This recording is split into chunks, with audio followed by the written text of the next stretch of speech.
So this is a quick demonstration of Binubuo against Postgres. On my left I have a Postgres database, on my right I have my Python environment. First we're going to do is import the Postgres library of Binubuo. Then we're going to add our connection string. So in this string you'll see that we're adding not just our API key but also a simple connection to a Postgres database. You can do this much more advanced. Just look at the documentation on how to do that. After we've connected to the API server, we're going to connect to the Postgres server. We do this by the connect method. And now we're fully connected to the Postgres database. Now, inside my Postgres database, which is called Binu, I have installed the sample database Pagila. So what we do is we have a bunch of tables, one of them being customer. And we just have the standard data set from the customer database, the customer table. So 599 rows in that table. And if we take a look at what some of the data looks like, we can see that basically it's, like it says, a list of customers with a name, a last name, an email address, some status IDs, some store IDs, and some dates. So what we want to do is we want to create some data very quickly that we could use for that table. Now, Binubuo has a feature called Quickfetch table. And what it basically does is it will just, instead of you supplying a list of generators, it will just quickly look at the definition of the table and create data that matches that.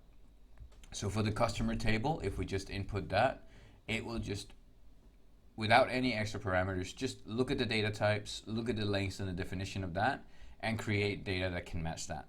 So here we get instantly 10 rows that we could insert into the customer table. Now, one of the things we can also do is, well, we can say, okay, 10 rows is too many. So let's just say we need 3. Or it could be that we wanted, 1,000 rows or 1,000,000 rows even. But let's just put it at 3 so we have a bit more, a bit less data to look at right now for this demo. So here you can see we quickly get 3 rows. Another thing we can do, instead of getting it on screen, is that we can add the output to a file instead. Let's say we wanted to create some data that we could send to somebody else for them to insert, right? So outside in my Python environment in the directory, we don't have a customer file right now. But what I'm telling Quickfetch now is that the output type of the command, instead of just being on screen, is going to go to a file. And by default, that file will have the same name as the table that we're quick fetching data for. So we'll just keep that as a default. We'll get 3 rows in that file, hopefully, as you can see here. Output type equals to file. So if we execute that and we go back to our directory listings, we should be able to see that we have a file called customer. And luckily we do. And if we just look at the contents of that file, it will be by default a JSON document with the rows that that we've generated randomly, or synthetic data that we generated that looks like the customer table. Now, one of the really good things about Quickfetch is if we just need more data into the table straight away, we can change the output type into table. And if we don't give a name, by default, this will just go straight into the existing table. So what we're doing here is we're saying we just need 5 more rows. And as you remember, we have 599 rows in the table. We'll execute this.